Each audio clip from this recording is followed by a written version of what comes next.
In Musnad Ahmad, it is narrated, in ancient times, there was a king who had a magician in his court. When the magician grew old, he said to the king, "I have become old, and my time of death is near. Assign me a young boy, so I can teach him magic." The king agreed and sent him a bright young boy. The boy began learning from the magician, but on his way to the magician's place, he would pass by a monk who was devoted to worship and preaching. The boy would stop and listen to the monk's teachings and observe his way of worship. Over time, the boy began to delay his arrival at the magician's place, and he would also return home late. This angered both the magician and the boy's father, as they wondered why he was always late. One day, the boy complained to the monk about this situation. The monk advised him, "When the magician asks why you are late, tell him your family delayed you, and if your family questions you, say the magician kept you." The boy followed this advice, and things continued this way for some time. On one hand, he was learning magic, and on the other, he was learning about the religion of Allah and His words. One day, while on his way, the boy saw a huge, terrifying snake blocking the road. It had stopped all traffic, and people were standing around in distress. The boy thought to himself, "Today is the day I will test whether the monk's religion is more beloved to Allah or the magician's teachings." He picked up a stone and threw it at the snake, saying, "O Allah, if the monk's religion is more beloved to you than the magician's teachings, then let this stone kill the snake, so the people can be saved from this calamity." As soon as he threw the stone, the snake died, and the road was cleared. The people were able to pass freely again. The boy went to the monk and told him what had happened. The monk said, "Dear boy, today you have surpassed me.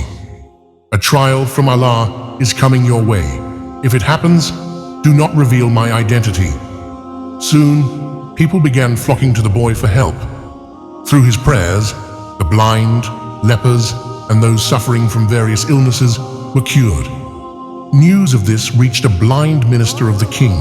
He came to the boy with many gifts and said, "If you cure me, I will give you all these things."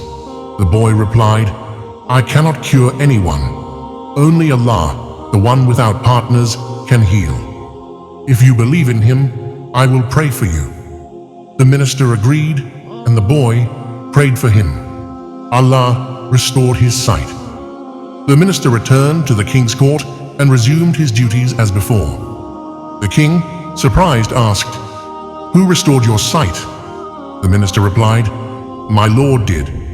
The king said, "You mean I did?" The minister replied, "No, my lord, and your lord is Allah." Enraged, the king began torturing the minister, demanding to know who had taught him this. Eventually, the minister revealed that he had accepted Islam at the hands of the boy. The king summoned the boy and said, "It seems you have mastered magic. You are curing the blind and the sick." The boy replied, "I do not cure anyone. Only Allah can heal. I am not a magician." The king said, "Then you believe in a Lord other than me?" The boy replied, "My Lord and your Lord is Allah." The king then subjected the boy to severe punishments. He also discovered the monk and brought him to the court, demanding that he renounce Islam. When the monk refused, the king had him sawed in half. He then turned to the boy and said, "Renounce your faith, or I will kill you." The boy refused, so the king ordered his soldiers to take him to the top of a mountain and throw him off if he did not recant.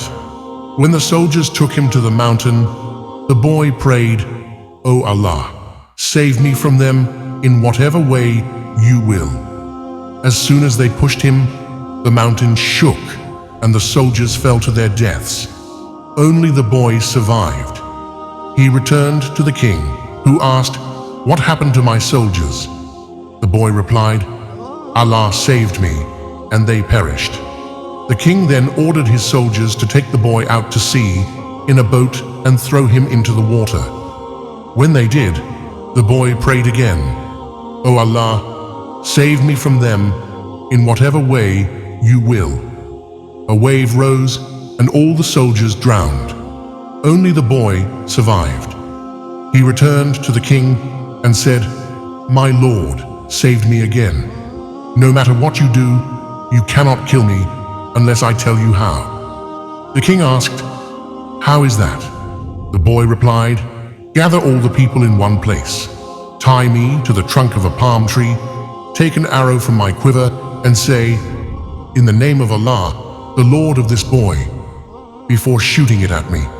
Only then will I die." The king did as the boy instructed. He tied the boy to the tree, placed the arrow on the bow, and said, "In the name of Allah, the Lord of this boy," before shooting. The arrow struck the boy's temple, and he placed his hand over the wound and died. As soon as the boy died, voices rose from all directions, proclaiming, "We believe in the Lord of this boy." The king's companions were terrified and said, "We did not understand the boy's plan. Look at its effect. Everyone has embraced Islam."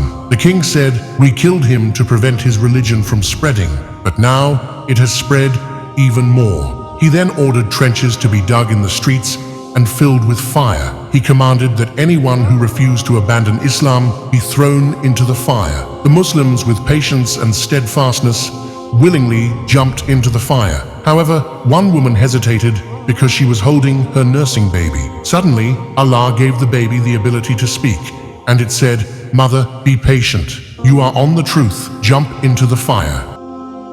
This story is a powerful testament to the strength of faith, divine intervention, and the ultimate victory of truth over falsehood. Despite the king's relentless efforts to suppress Islam and eliminate the boy, his plans backfired. The boy's unwavering faith in Allah, his miraculous survival, and his ultimate martyrdom became a catalyst for the spread of Islam.